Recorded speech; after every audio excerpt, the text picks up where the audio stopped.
with the sexual harassment in the workplace, we have many measures to look into what is going on. We are concerned about women leaving the workplace, and this government will do everything it can to make sure that women are encouraged to stay and thrive in their workplaces. Thank you, Mr Speaker. The Scottish Government is encouraging employers to report on ethnicity pay gaps, and that's a policy, of course, supported by the Women and Equalities Committee. But the Scottish Government can't enforce that policy as it doesn't have the powers. Would she be willing to have a conversation about the transfer of those powers so that we can all learn the lessons from the results?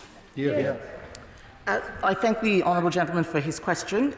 We have no plans to devolve equal opportunities policy, but what I would say is that there is actually quite a lot of work being done on ethnicity pay reporting. It should not be made mandatory. It is very, very different from gender pay gap reporting because it covers more than 2 separate categories. I'm very happy to write to him with more detail about the work that we're doing, but we will be publishing guidance for those companies that do want to carry out ethnicity pay reporting in due course.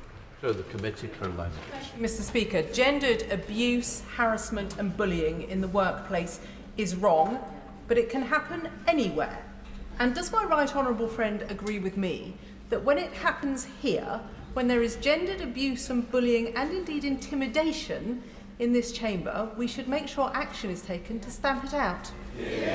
Secretary. I completely agree with my right honourable friend. This is a very serious issue, and we are all aware of allegations that have been made against members in this House. We know, and Mr Speaker, I know this is an issue that you care very much about, that this is one of the places where we have freedom of speech and freedom of expression. We condemn any members who try to intimidate, harass or abuse other members of Parliament when they're simply representing their constituents. Manchester.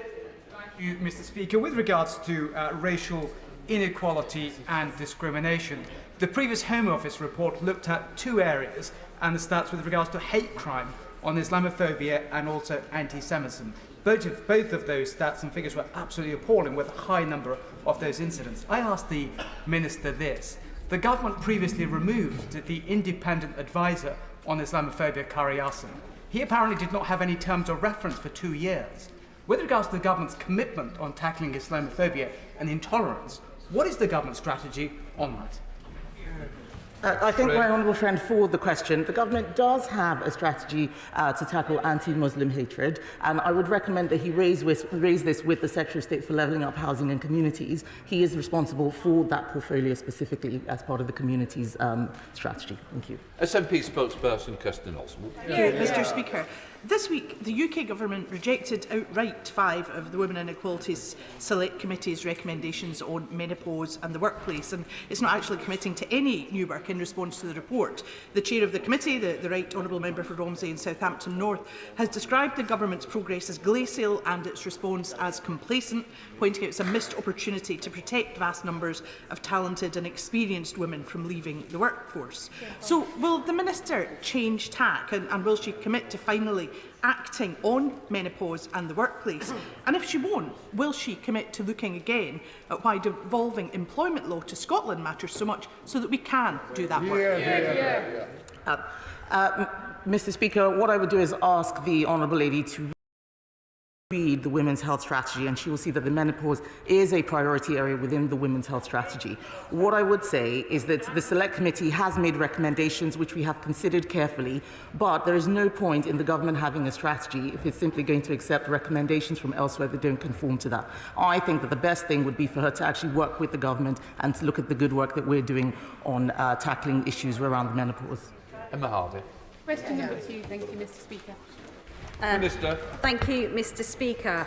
Tackling NHS waiting lists, including for gynaecology, is a priority for the government, which is why we're spending £8 billion on clearing our backlog, and why for gynae procedures specifically, the 90 surgical hubs which have opened, the 90 community diagnostic centres and the women's health hubs will all go to tackling gynaecology backlogs. Emma Hardy. Thank you, and I thank the Minister for her answer. Some vaginal mesh injured women have been left waiting 4 years for mesh removal, and I've highlighted before these women's concerns that the surgeons that they go to for mesh removal are only actually trained in implanting the mesh and not removing the mesh.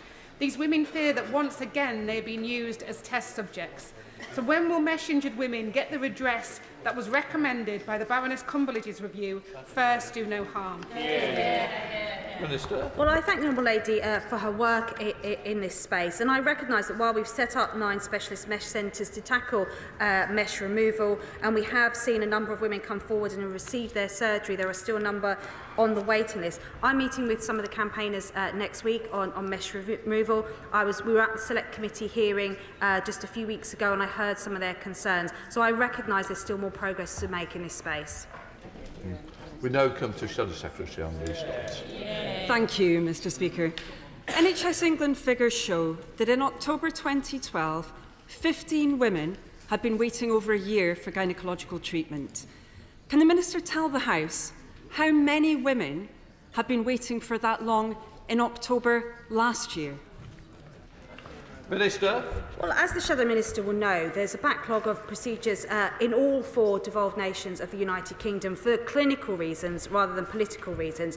We have made huge progress in clearing the 2-year backlog, with the majority of those patients now having had their treatments. We're on track to meet the 18-month target in April, and we'll then be focusing on those who are waiting for a year. Thank you, Mr. Speaker, and I regret that the Minister did not directly answer my question, perhaps because she is aware of the appalling scale of that backlog. 38,000 women, as of October last year, had been waiting over a year for treatment. That's 2,500 times more than 10 years ago. On top of that, now less than half of women are up to date with cervical screening in some areas. Do women suffering in pain now just have to accept long waiting times and low screening rates under the Conservatives? Minister. Well, isn't it sad that this is turning into a political football when there are clinical reasons why backlogs have accumulated over the 2 years? Perhaps the Shadow Minister will want to look at Wales, where Labour have been in charge for 20 years and where their performance is worse than in England. Oh, Temi. Number 3, Mr. Speaker. Minister. Thank you, Mr. Speaker. Embrace report does show that women from Black, Asian and mixed ethnic groups do have worse outcomes when it comes to maternity outcomes. And that is why NHSE have published the Equity and Equality Guidelines for local maternity services, supported by £6.8 million worth of investment to focus on actions to reduce these disparities. Thank you, Mr. Speaker. Last year, the government's own maternity task force pleaded with the government to provide better maternity care for migrant women. But yet, still 8 in 10 refugee and migrant women are still waiting more than 10 weeks to get their first antenatal care. And that is compounded by the fact that black women are still 4 times more likely to die in this country from childbirth. So, can the Minister let us know when the task force will finish their inquiry and when the government will start delivering better maternity care for women in this country? Well, I thank the Honourable Lady for highlighting the work of the Maternity Disparities Task Force, which this government set up. I have been working with the co-chair, Professor Jacqueline Dunkley-Bent. Our next meeting is going to be focusing on some of the actions to tackle this. But I would encourage all members to, as from October last year, each local area produced their local maternity, equity and equality action plans, targeting specific communities within those areas to try and improve those outcomes. I would encourage all members to look at their local action plans, and if they have concerns that they won't meet those needs, please do come and see me. I'm very happy to work with members on this. That's it. Number 4, please, Mr. Speaker. Secretary. With your permission, Mr. Speaker, I'll take questions 4 and 15 together. It was the Conservative government that introduced gender pay gap reporting in 2017, motivating employers to look at their pay data and improve workplace gender equality. And to accelerate progress, we are supporting legislation that enhances flexible working, extends redundancy protection for those on maternity leave. We're introducing carers leave, and we're strengthening the protections against harassment in the workplace. Mr. Speaker, the gender pay gap amongst full-time employees was 8.3% in April 2022. That's sadly up from 7.7% in the previous year. Worse still, Labour analysis has uncovered that amongst black African women, the gender pay gap is an appalling 26% compared with the average male worker. And for Bangladeshi and Pakistani women, the figures are 28 and 31% respectively. So rather than just watch as the situation deteriorates, what urgent steps is the government taking to deal with these dreadful disparities? Thank you, Mr. Speaker. I don't recognise any of the statistics that the honourable gentleman has raised. And with all due respect, I have seen all sorts of labour analysis that misuses and abuses statistics to the point where we honestly can't take them seriously. If he does have evidence, real evidence, where he has identified things, I'm very, very keen for him to send it to the Equality Hub and we can analyse. But those figures do not represent anything that we have found across government. Mr. Speaker, closing the gender pay gap would add £600 million to the UK's economy by 2025. Labour has a plan to do this by requiring large firms to publish gender pay gap plans, permitting equal pay comparisons and extending statutory maternity and paternity leave and strengthening protections for pregnant women. Will the government finally accept our proposals? I'm afraid the government will not accept those proposals. Even the statement she's made where we're conflating equal pay and gender pay gap reporting, they're not the same thing. This is one of the areas that has quite a lot of nuance, and what I would say is that Labour needs to do a little bit more of its own homework. Walker. Would my right honourable friend agree? One of the most effective ways we can close the gender pay gap is to support women returning to work after pregnancy. And would she agree, therefore, to use her good offices to encourage cross-government work to improve the affordability and availability of childcare for young new mothers? I thank my right honourable friend for his question. I think this is something that we can agree on all sides of the House does need more support and more work. Childcare is one of the reasons why women do leave the workplace, and we're doing everything we can to support women to ensure that they have appropriate childcare arrangements in place. Chloe Smith. Question 5, Mr. Speaker. Thank you, Mr. Speaker. Firstly, I'd like to thank my right honourable friend for bringing forward this Act and the important work she did in delivering it. And I'm assured that work continues across government to ensure departments named in the schedule of the Act are aware of their reporting duty. They will report on their use of BSL in their public communications at the end of the first reporting period, which is the 28th of June this year. Chloe Smith. Thank you, Mr. Speaker. I welcome that update. Will the advisory board also be on track ahead of that first statutory reporting timetable? And when will the statutory guidance be commenced? And furthermore, will my honourable friend the Minister commit that major public broadcasts by the government will be fully accessible? Well, the Honourable Lady will be very pleased to know, my friend, that the first meeting of the departments who drive the Act forward is due to take place in mid-February. It's vital that the 20 departments listed on the schedule deliver the commitments, and the board will be the first dual-language one advising Her Majesty's government, demonstrating our commitment to the deaf community, and will form the vital guidance in the Act. And it will also rightly look at the major public broadcasts which my constituents and many of our constituents want to see and have asked for. Thank you, Mr. Speaker. What discussions has the Minister had with our colleagues in the Government Communications Service about ensuring that BSL interpretation is provided for government announcements and media events, and the importance of not relying on written documents as an adjustment for deaf people? Minister. Yes, I thank the Honourable Lady for her interest. The British Sign Language Advisory Board, as I say, is being established to advise the government on that implementation. And amongst those people giving advice will be BSL signers. And the majority of the members of those deaf BSL users will have lived experience, and the point will be that they want those government communications to be accessible. I'm very proud at DWP we do have that accessibility in our job centres, and this needs to be for major government announcements as well. Catherine West. Please. Minister. Mr. Speaker, the government is committed to a sustainable long-term approach to tackling poverty and supporting families on lower incomes.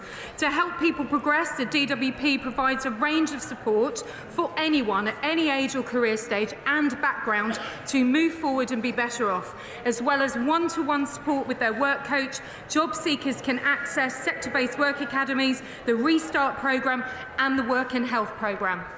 Thank you very much, Mr. Speaker. The Jesuit said, "Give me a child until he is 7 and I'll give you the man," meaning the impact in the under 7 years that we put into helping children will create a more just future. What urgent action will the government take to address deep poverty affecting 46% of black and minority families? Is there extra funding that can be given to schools and into our teaching to support the under 7-year-olds from black and minority ethnic communities? Minister. I thank the honourable lady for her point, and I think as an award-winning MP for focusing on disadvantaged groups, it's no doubt that she has interest in this area. The ethnic minority employment rate is at a record high, 70%, and we know that work is the best route out of poverty, and mentoring and support and being able to see those role models is absolutely key. And I can commit to continue to work across government with those disadvantaged groups to make sure that focus, as she says, is rightly there. Minister Yasmin Qureshi. Thank you, Mr. Speaker. My honourable friend, the member for Hornsey, asked about deep poverty and minority children, so I'll ask the question again. Black, Asian and minority ethnic households are twice as likely to be in deep poverty and struggling to afford everyday basics such as food and energy. That's 46% of ethnic minority children living below the breadline. Is the Minister proud of her government's record, and will she answer the question that was put by my honourable member for Wood Green and Hornsey? Well, I do refer the honourable lady to my previous answer, and we do know that work is the best route out of poverty and tackling those deep-rooted disadvantages. I recently joined a number 10 roundtable in terms of mentoring and support pipeline and helping people to understand what is holding people back. No one should be left behind because of their postcode and their background, and mentoring circles at DWP can make a real difference, particularly to young people who are looking to progress from that deep disadvantage. Mr. Gibson. Mr. Speaker. Minister. Back again, Mr. Speaker. The primary causes of the gender pensions gap is due to the historic inequality of the labour market. This includes differences in working patterns and earnings for men and women. Now, this government has taken key steps such as the introduction of shared parental leave, mandatory gender pay gap reporting, and an effort, as we have heard already today, to tackle the root causes of this problem for women. And I know my honourable friend, the member for Sevenoaks, the Pensions Minister, is looking directly at this issue for women as well. Tricia Gibson. Thank you, Mr. Speaker. It's bad enough that women born in the 1950s were robbed of their pensions. But more generally, the gender pension gap is significantly larger than the gender pay gap and applies to a significantly large proportion of women in the UK, with retired women more likely to be poorer and more likely to rely on pension credit, a problem that persists. Will the Minister urgently address this issue, or, like the injustice suffered by WASPy women, will her government just ignore women being poorer in retirement? Well, I can assure the honourable lady we simply will not be doing that. We monitor the pension contributions and participation by gender and publish data regularly through our workplace participation and saving trends publication. And what I would say, our funding of returners programmes are key to this as well, in terms of supporting those, as she rightly says, who've taken time out from the labour market for caring responsibilities. And finally, pension sharing on divorce is an option that can help women, as she says, if marriage or civil partnership has broken down. But as I say, it is a focus for us all. Go to Topicals, Cat Smith. Mr. Speaker, question number 1, thank you. Secretary. Mr. Speaker, the government will publish a draft bill setting out our approach to banning conversion practices. This will go for pre-legislative scrutiny in this parliamentary session. We are committed to protecting everyone at risk of these practices from harm, and we are clear that the legislation must not affect the ability of parents, teachers or counsellors to have open, exploratory and even challenging conversations with young people. Cat Smith. Thank you, Mr. Speaker. Can I ask the Secretary of State if she's had sight of the Health Select Committee's report into the Independent Medicines and Medical Devices review, and whether or not, particularly on point 53, what conversations she might be having with Treasury colleagues to support women seeking redress? Yeah. Secretary. Mr. Speaker, I thank the Health and Social Care Committee for their IMMDS follow-up report, and our sympathies remain with all those women who've been affected by sodium valproate. Patient safety is our top priority, and we're committed to improving how the system listens to people, which is why I've asked the Patient Safety Commissioner, Dr. Henrietta Hughes, to look into redress schemes. So I'm not committing to any specific next steps today, but the Minister for Women will provide an update in due course. Bob Blackman. Mr. Speaker, does my honourable friend agree? Cheers from the other side. Does my honourable... Doesn't happen very often. Does my honourable friend agree with me that whether you live in Land's End or John O'Groats, it's important for every citizen to know their rights and those rights to be implemented on a clear and consistent basis so no one is discriminated against? Minister. My honourable friend is absolutely right, and the United Kingdom has some of the strongest equality legislation in the world, and rightly so, and we continue to ensure that all of those rights are protected. Under the Equality Act, any person who is subject to discrimination can personally take their case to court to seek a remedy. Thank you, Mr. Speaker. Despite the 11th hour response to my letter about HRT repayment certificates arriving in my inbox just an hour ago, there still appears to be some ambiguity about what the certificate will cover. In her letter, the Minister says the changes to the drug tariff are being finalised to add eligible items, but no indication as to whether this will cover all HRT products. So for the benefit of women across the country, and as a matter of urgency, could the Minister please provide a comprehensive list of which products? Well, can I thank the Honourable Lady for her work in this space? I did respond to her letter last week as quickly as possible, and I'm glad she's received the response. I just want to confirm that from April, the HRT prepayment certificate will be available to women, £18.70 for a whole year, saving women hundreds of pounds on HRT prescriptions every year. Laura Ferris. Thank you, Mr. Speaker. I am pleased that the government is reinstating protection against third-party harassment in the workplace. But employers are frequently confused when they're confronted with conflicting views on sex and gender. Can my right honourable friend confirm that the Equality and Human Rights Commission will be publishing detailed guidance to explain how employers should be treating protected beliefs on sex-based rights? Secretary. I thank my honourable friend for that question. The government will be supporting the Equality and Human Rights Commission in developing a statutory code on workplace harassment. We'll be working closely on this. And the government is also preparing its own practical guidance for employers on preventing sexual harassment in the workplace, which should address the very issues which she's just raised. Clive Efford. Mr. Speaker, Citizens Advice report published in the last 2 weeks shows that 600,000 households were moved to prepayment meters. There are bound to be many people who are vulnerable and disabled who have been moved onto those prepayment meters in that time. Could she say what she's been doing to ensure that practice ceases and to protect those people in the future?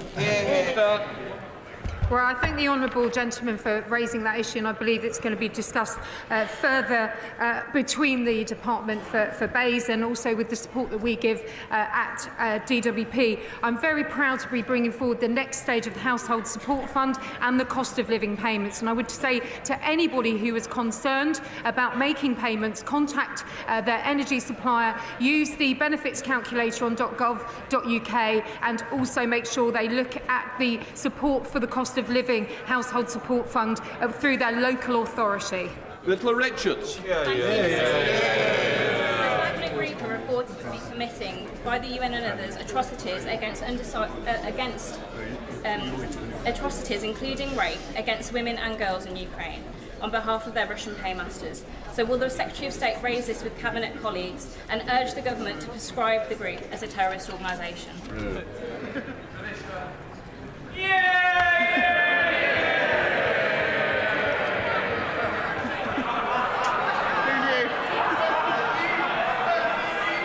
Mr. Speaker, the UK condemns Russia's use of Russian state proxies such as the Wagner Group in Ukraine and globally.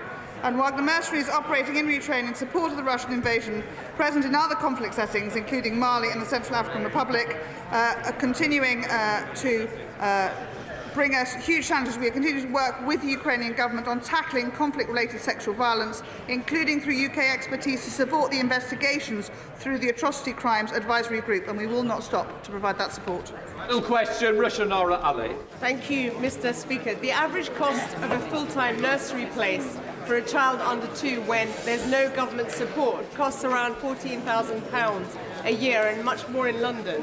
Can the Minister now get her government to put in the investment that's needed to fix the broken childcare system so that more mothers can return to work, particularly those who are single parents who struggle to return to work because of the lack of affordable childcare? Secretary. I thank the Honourable Lady for her question. This is, as I mentioned earlier, an issue that the government is working very, very hard on. And what I will do is raise this with my right honourable friend, the Secretary of State for Education, who can write to her and address those concerns more fully. Before we come to Prime Minister's questions, I'd like to point out that the British Sign Language interpretation of proceedings is available to watch on Parliament Live TV. We start with questions to Prime Minister Margaret Parrier. Question number 1, Mr. Speaker. Minister. Mr. Speaker, can I start by wishing everyone a happy Burns Night, especially to those celebrating in Scotland. And, Mr. Speaker, as we prepare to mark Holocaust Memorial Day, I'm sure the whole House will join me in paying tribute to the extraordinary courage of Britain's Holocaust survivors, including 94-year-old Eric Hirsch, who is with us here today.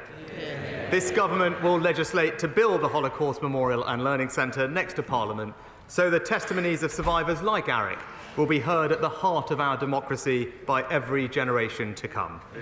Mr. Speaker, this morning I had meetings with ministerial colleagues and others. In addition to my duties in this House, I shall have further such meetings later today. Thank you, Mr. Speaker. Shockingly, 1 in 6 women in the UK have experienced economic abuse. This is not just about money, but the restricting of access to other resources like food, housing or work. It's the lesser-known aspects of coercive control. It affects my constituents, the Prime Minister's constituents, and every member across this House. What plans does the Prime Minister have to review in detail government departments and policies, the way that government departments and policies can be exploited by abusers to ensure that these loopholes can be closed? Well, Prime Minister. Well, Mr. Speaker, the Honourable Lady raises an important point, and let me assure her that this government is committed to tackling violence against women and girls. That's why we passed the landmark Domestic Abuse Bill, introduced new offences, for example, coercion, coercive control, stalking and others, and will continue to do everything we can to ensure women and girls feel as safe as they deserve and rightly should be. Marco Longe. Thank you, Mr. Speaker. While I was disappointed that Dudley did not make the final cut in the latest Levelling Up funding round, I am, of course, pleased that we received the £25 million Towns deal, the brand new Duncan Edwards leisure facility, and a transport interchange project secured since my election in 2019. But our high street, Mr. Speaker, is on its knees. So will the Prime Minister meet with me and Dudley Council to discuss our levelling up bid and how we can ensure success in the next round? Well, Mr. Speaker, my honourable friend is a great advocate for his constituents. And I'm delighted that, thanks to his efforts, Dudley has received £25 million from the Towns Fund. I know there will be disappointment about the Levelling Up Fund, but all bids, including that made by Dudley Council, can receive feedback to strengthen their bid for future rounds of funding, and I would be very happy to meet him further to discuss. We now come to the Leader of the Opposition, Keir Starmer. Thank you, Mr. Speaker. This week we will remember the 6 million Jews murdered in the Holocaust and all those scarred by genocide since, as we mark Holocaust Memorial Day. We must all commit across this House to defeat prejudice and hatred wherever we may find it. To work for a better future, we must find light in the darkness. I can also join the Prime Minister in wishing everyone a happy Burns night. Mr. Speaker, Zara Alina was walking home from a night out with her friends when she was savagely attacked, assaulted and beaten to death. Zara was a brilliant young woman, a trainee lawyer with a bright future. Her killer is a violent, racist, woman-hating thug, not fit to walk the same streets. No. But that's precisely the problem. He was free to walk the same streets. The inspectorate report into her case says that opportunities were missed by the probation service that could have prevented this attack and saved her life. Does the Prime Minister accept those findings? Minister. Mr. Speaker, this was a truly terrible crime. And as the Chief Inspector has found, the failings in this case, and indeed others, were serious and indeed unacceptable. In both of the cases that are in the public domain, these failures can be traced to failings in the initial risk assessment, and that's why immediate steps are being taken to address the serious issues raised. Keir Starmer. I'm glad he accepts those findings. The report also says that staffing vacancies and excessive workloads contributed to those fatal failures. And it makes absolutely clear this was not a one-off. As the report says, these are systemic issues in the probation service. They're clearly ministerial responsibilities. Does the Prime Minister accept those findings as well? Prime Minister. Mr. Speaker, let me outline for the honourable gentleman exactly what steps we are taking, and that's to ensure that mandatory training to improve risk assessments is being put in place. It's mandating checks with the police and children's services before a probation officer can recommend to the court that a convicted offender be given electronically monitored offence, and implementing new processes to guarantee the swift recall of offenders. And the action we are taking is already making a difference, as, for example, we see in the reduction of the number of electronically monitored curfews being given by the courts. Keir Starmer. Mr. Speaker, it was Barking, Dagenham and Havering that tragically and fatally let Zara down. But across the country, probation services are failing. After a botched, then reversed privatisation, after a decade of underinvestment, it's yet another vital public service on its knees after 13 years of Tory government. I spoke to Zara's family this morning. It's hard to convey to this House the agony that they've been through. They say that the government has blood on their hands over these failings. He's accepted the findings of the report. Does he also accept what Zara's family say? Prime Minister. Well, Mr. Speaker, my heart, of course, goes out to Zara's family. He mentioned accountability. The probation services has taken action where failings have been found and where that has been appropriate. And with regard to the overall service, because of the extra investment we're putting in, there's now £155 million a year being put into the probation service so that we can deliver better supervision of offenders. There's also been an increase in the number of senior probation officers. But one of the other things we must remember, Mr. Speaker, if we do want to increase the safety of women and girls out on our streets, that we need tough sentencing. And that's why this government passed the Police Crime and Sentencing Act, which the honourable gentleman opposite and his party opposed. In light of the case of Zara, I really don't think the Prime Minister should be boasting about the protection that he's putting in place for women. And I'm not going to take lectures from him about that. Does the Prime Minister agree that any politician who seeks to avoid the taxes they owe in this country is not fit to be in charge of taxpayer money? Well, Mr. Speaker, I'm pleased to make my position on this matter completely clear to the House. The issues in question occurred before I was Prime Minister. With regard to the appointment of the Minister without portfolio, the usual appointments process was followed. No issues were raised with me when he was appointed to his current role. And since I commented on this matter last week, more information has come forward.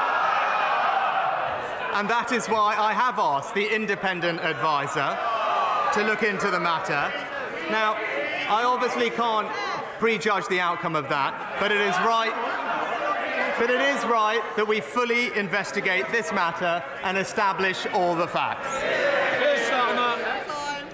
Mr. Speaker, he avoided the question. I think anybody watching would think it's fairly obvious that someone who seeks to avoid tax can't also be in charge of tax.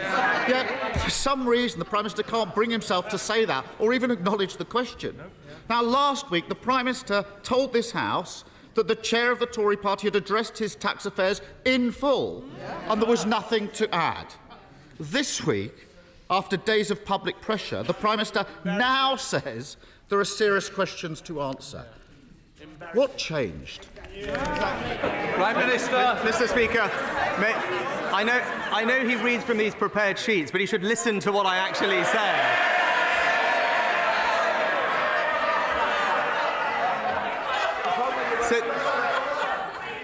Since I commented on this matter last week, more information, including a statement by the Minister without portfolio, has entered the public domain, which is why it's right that we do establish the facts. And Mr. Speaker, let me take a step back. Now, of course, the politically expedient thing to do would be for me to have said that this matter must have been resolved by Wednesday at noon. But I believe in proper due process. That's why I appointed an independent advisor, and that's why the independent advisor is doing his job. But the opposition can't have it both ways. The shadow leader, also his party chair, both urged me and the government to appoint an independent advisor. And now he objects to that independent advisor doing their job. It's simple political opportunism, and everyone can see through it. Keir Starmer. We all know why the Prime Minister was reluctant to ask his party chair questions about family finances and tax avoidance. But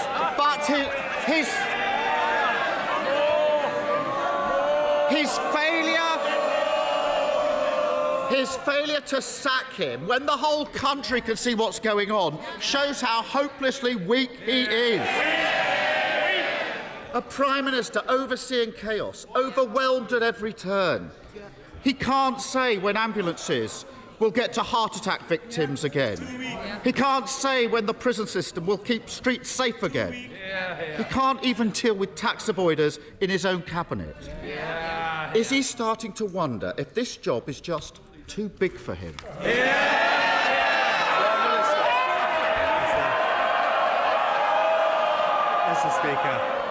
Mr. Speaker, the difference between him and me is that I stand by my values and my principles even when it is difficult. When I disagreed fundamentally with the previous Prime Minister, I resigned from the government. But for four long years, he sat next to the member for Islington North. When anti-Semitism ran rife, when his predecessor sided with our opponents. That's what's weak, Mr. Speaker. He has no principles and just petty politics.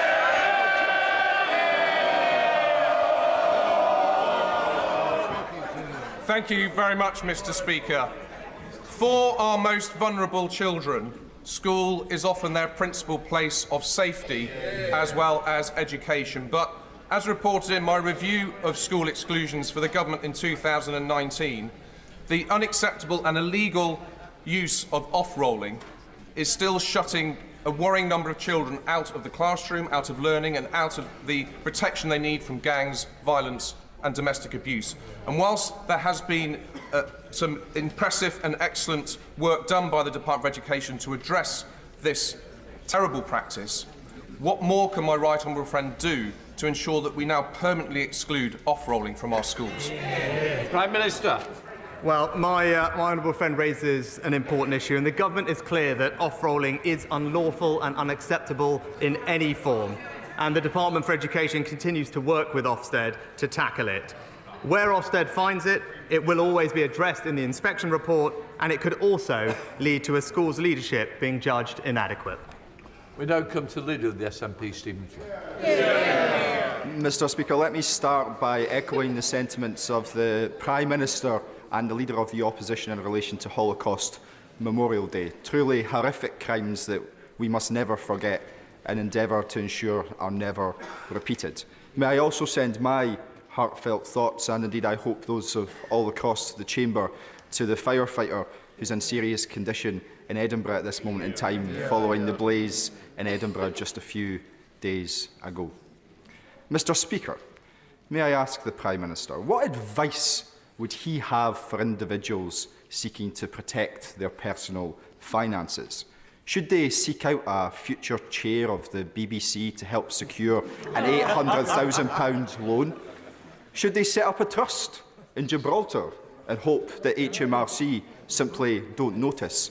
Or should they do as others have done and simply apply for non-dom status? Prime Minister. Mr. Speaker, let me share with the honourable gentleman expressing my sympathies to the families and indeed the firefighter who's currently in hospital. I'm sorry to hear that and wish him a speedy recovery. Mr. Speaker, I'm proud of the record of this government is supporting the most vulnerable in our society. Just this winter, helping all families £900 with their energy bills, raising the national living wage to record levels and ensuring that our pensioners get the support they need. That's what this government is doing to ensure financial security in this country. I'm not sure what question the Prime Minister thought I asked, but that certainly was not it, Mr. Speaker. But let's be clear about this. This is now a matter of the Prime Minister's own integrity and accountability. After all, when there was questions about the Home Secretary, the Secretary, and concerns about her role in relation to national security, he chose to back her. Now the chair of the Tory party, he's choosing to back him despite a £5 million penalty from HMRC. And of course, he's seeking to protect the former Prime Minister despite his cosy financial relationship with the chair of the BBC. Is it little wonder that people in Scotland may well just consider the Tory party to be a parcel of rogues?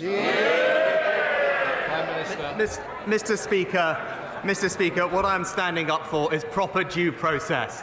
That's why we have an independent adviser. It's right that the independent adviser conducts his investigation. That's how we will ensure accountability, and that's what I will deliver.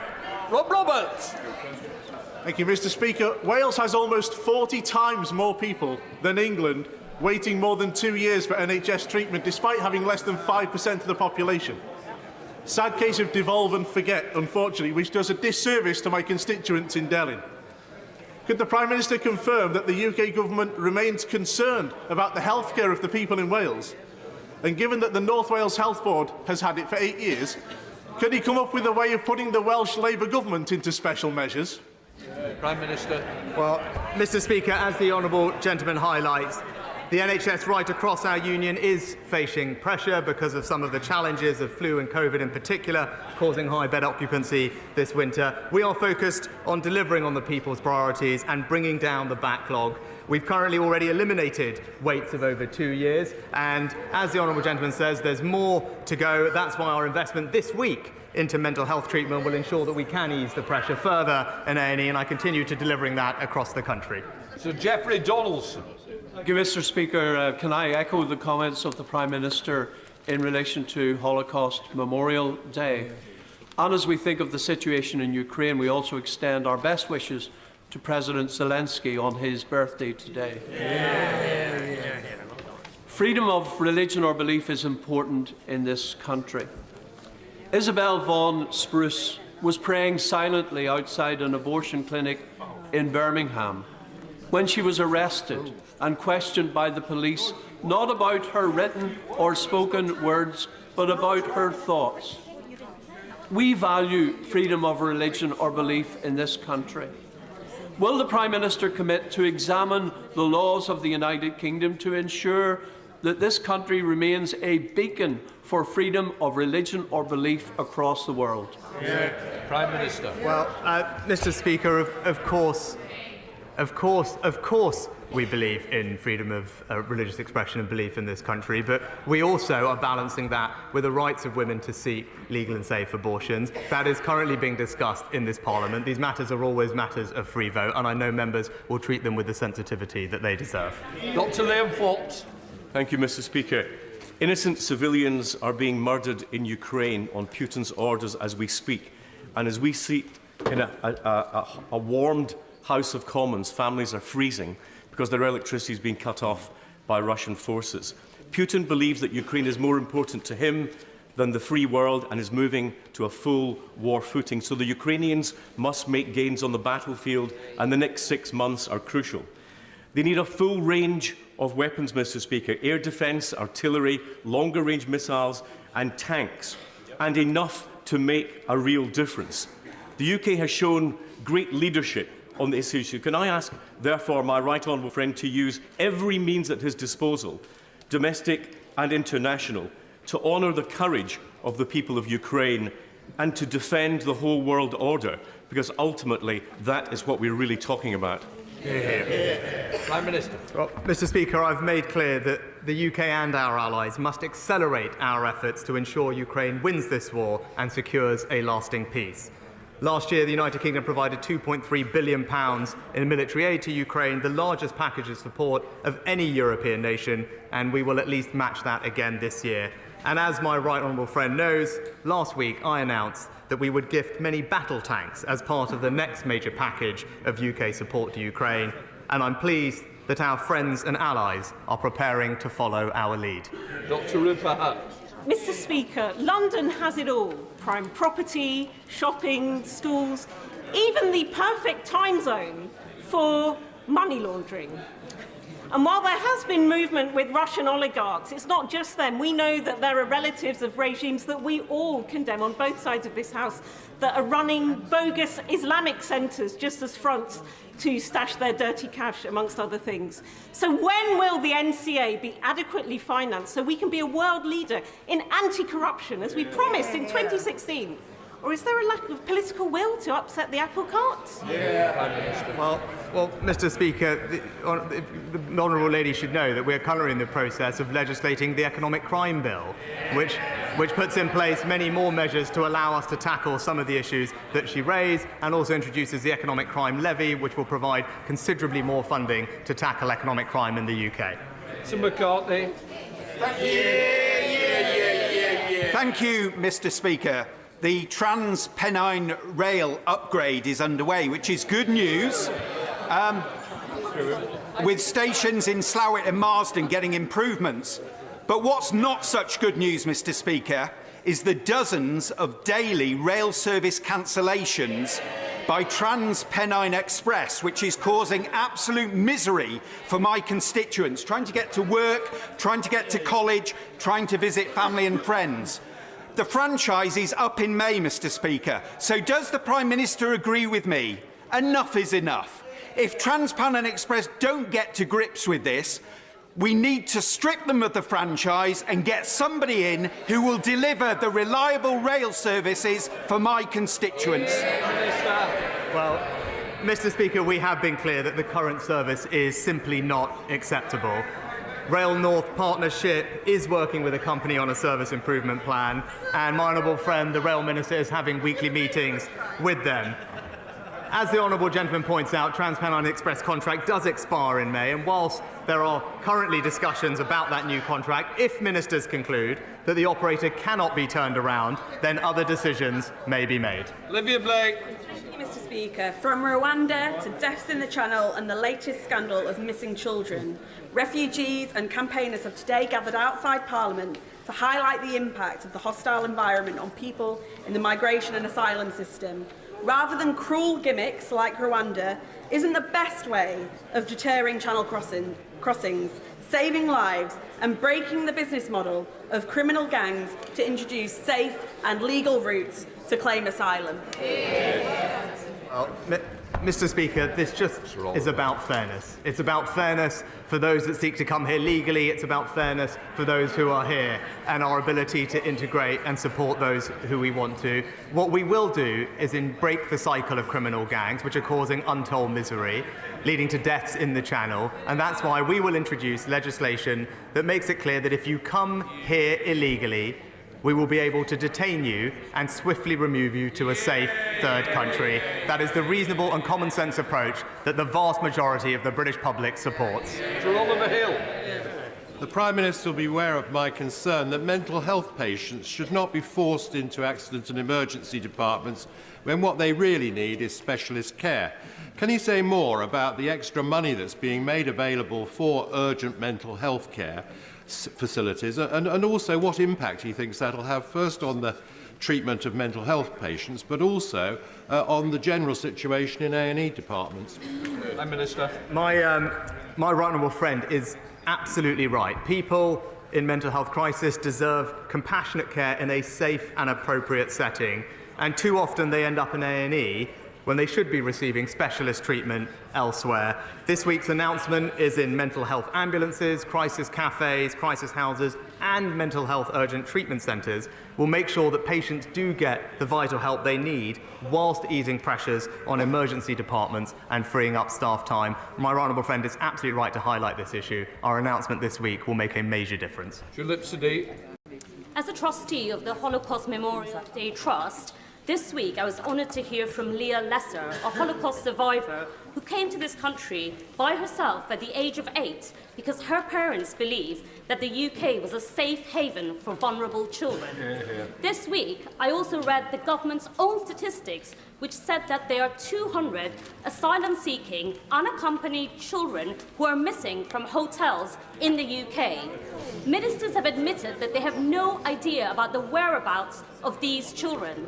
So could I ask the Prime Minister, does he still think that the UK is a safe haven for vulnerable children? Well, Mr. Speaker, the United Kingdom has opened up its hearts and homes to hundreds of thousands of people over the last few years, from Syria, from Afghanistan, from Ukraine, from Hong Kong, and provided refuge and sanctuary to many children in that process. But the reports that we have read about are concerning. Local authorities have a statutory duty to protect all children, regardless of where they go missing from. And in that situation, they work closely with the local agencies, including the police, to establish their whereabouts. And that's why it's so important that we end the use of hotels for unaccompanied asylum seekers and reduce pressure on the overall system. That's what our plans will do. James Duddridge. Thank you, Mr. Speaker. Constituents in Southend and Rochford very much welcome the energy bill support scheme that's helped 99% of households around the United Kingdom with rising fuel prices despite Putin's barbaric war in Ukraine. Can the Prime Minister assure my constituents and indeed this House that he's committed to continue helping with the cost of living, not only this winter, but next winter? Well, my honourable friend is absolutely right about this government's commitment to support all families with the cost of living. This winter, around £900 of support. But next year, as the energy price guarantee evolves, it will still be there to support families with around £500 of support. And this comes on top of record increases in the national living wage, worth about £1,600, and supporting our pensioners and the most vulnerable by inflating their benefits and pensions with inflation. Clive Atherton. In 2021, the government enabled Yevgeny Prigozhin, former chef to Putin and founder of Wagner, to dodge UK sanctions to pursue a case in London against British journalist Elliot Higgins, who had exposed Prigozhin's link to Wagner. Prigozhin believed that silencing Higgins would get his sanctions lifted. The overriding of UK sanctions was approved by the Treasury when the Prime Minister was Chancellor. Prigozhin's English lawyers wrote that serving notice on Higgins, and I quote, will require Treasury approval. So what values did the Prime Minister apply when he allowed a Putin warlord to use our courts to try to silence a British journalist and undermine UK sanctions? Prime Minister. Well, Mr. Speaker, I'm proud of our record in leading, actually, when it comes to sanctioning those people connected with the Putin regime. I think at last count we've sanctioned over 1,000 people and frozen tens of billions of pounds of assets. I am aware of the case he's raised. We are looking at it. But there is, as he knows, OFSI, who deal with the licensing situations in these matters. But I'm happy to get back to him on the specific case that he raised. Nicola Richards. Thank you, Mr. Speaker. May I echo my right honourable friend's comments on the importance of Holocaust Memorial Day and welcome his renewed commitment today regarding the Holocaust Memorial and Learning Centre. Will the Prime Minister join me in encouraging members from across the House to sign the Holocaust Educational Trust Book of Commitment, which will be in Parliament today and tomorrow, pledging to remember the Holocaust, fight anti-Semitism and to support the important work of the Holocaust Educational Trust? Prime Minister. I thank my honourable friend, and as I said earlier, we will legislate to help build the Holocaust Memorial and Learning Centre next to Parliament to serve as a powerful reminder of the Holocaust, its victims, and where prejudice can lead if unchallenged. I also join her in thanking the Holocaust Educational Trust for their fantastic work, and I join my honourable friend in encouraging all members to sign the Book of Commitment, as I will be doing later today. And this Slaughter. Thank you, Mr. Speaker. A week ago, my constituent, Ali Reza Akbari, was executed by order of the regime in Iran. In the 3 years preceding and the days following his murder, the UK government made little effort to protect the life or protest the death of a British national. Tomorrow, Mr. Akbari's family and I meet the Foreign Office Minister. They want to hear what help the government can offer them at this time of their greatest suffering. Today, this House wants to hear from the Prime Minister what sanction he will impose on the regime beyond the trifling steps taken so far. First and foremost, will he show some courage, follow the lead of the United States and the European Parliament, and prescribe the entire Revolutionary Guard Corps as a terrorist organisation? Prime Minister. Mr. Speaker, the regime is prolonging the suffering of the family, and it is sadly typical of their disregard for basic human dignity. I've spoken before about my views in Iran when I was before the Liaison Committee, and Iran must now provide answers about the circumstances of his death and his burial. We have actually pressed the Iranian regime formally through their chargé d'affaires in London and the Foreign Ministry in Tehran, and will continue to do so until the family get the answers they deserve and have sanctioned several members connected with the case. Redcliffe. Thank you, Mr. Speaker. Can I thank the Prime Minister and the Chancellor for visiting Hindman and Haslingden just last week to hear about the transformative difference that the Levelling Up funding will make. This is a historic investment with over £40 million secured. So does he agree with me that we're delivering on exactly what was promised in 2019 to the areas that were forgotten the most, like Hindman and Haslingden? And will he visit once works are completed to see the difference himself? Well, my honourable friend is a fantastic champion for her local community, and the result showed when the Chancellor and I were lucky to visit her last week. And as she pointed out, and as did many of the people that we spoke to, this was an area that had been forgotten, neglected for decades, but it's this government that is putting in the investment, spreading opportunity, making jobs, and making sure that people can feel enormously pride of the place that they call home. Mr. Sherman. Mr. Speaker, does the Prime Minister realise that most people in my constituency think it's his role to keep our country safe? Yeah. Is he aware that in all those years I've been in Parliament, I have never heard a situation where our army and armed forces are so run down that the chairman of the Defence Select Committee and the Secretary of State for Defence both say our armed forces have been hollowed out and are unfit to put a division into active service? What's he going to do about that? Prime Minister. Well, Mr. Speaker, the honourable gentleman seems to forget the fact that we've invested an extra £24 billion in our armed services. It's a record uplift in defence spending, ensures that we are one of the leading spenders on defence in NATO, and we will continue to ensure that we have one of the best equipped fighting forces anywhere in the world. And as we can see by the recent announcement on tanks, we continue to lead the world when it comes to standing up for not just our safety, but the safety of our allies around the world. Sir Michael Penning. Thank you very much, Mr. Speaker. And as a former firefighter, the whole House will pray for the firefighter that's fighting for his life in Scotland today. Our emergency services go one way into the danger while we come the other way, and our thoughts and prayers should be with them. On a separate note, Prime Minister, the Cornwall Borough Council, the Conservative-led council in my constituency, have done a fantastic job in building new houses, social housing and council houses. Can the Prime Minister assure me that we're not going to be pushed into Green Belt any more than we have already, and we can protect the children in my constituency? Yeah. Prime Minister. Well, Mr. Speaker, the honourable gentleman, and I join him in praising his local council for ensuring that we build homes in the right places and make sure that our young people can fulfil the dream of home ownership. But he's also right to say that this government will always protect our precious green spaces, and the recent changes to our planning reforms will ensure that we can protect the green belt everywhere, and his local community and others will benefit from those protections as we keep our local areas beautiful. Martin Day. Thank you, Mr. Speaker. UK in a Changing Europe has reported that at the end of 2022, 60% of voters said their cost of living had increased and 38% that their personal finances had been negatively affected from not being a member of the European Union. While OBR forecasts a 4% reduction in GDP, only 2/5 of which have already happened. Surely the Prime Minister would agree with me, with the electorate and the experts, that Brexit has only served to exacerbate cost of living and economic challenging facing these islands. Prime Minister. Mr. Speaker, Russia's illegal war in Ukraine and the impact it's had on energy supplies has nothing to do with Brexit, Mr. Speaker. But what we are doing is ensuring that we can support families with those cost of living pressures. That's why we provided £900 of support this winter with energy bills. That's why we're increasing the national living wage to record levels, and we will continue to stand behind Britain's families until we can bring inflation back down to where it belongs. Virginia Crawlsby. Mr. Speaker, I know the Prime Minister will share my concerns at the news this morning that 730 people may lose their jobs at the Two Sisters chicken factory in Llangefni, one of the largest employers on Ynys Môn.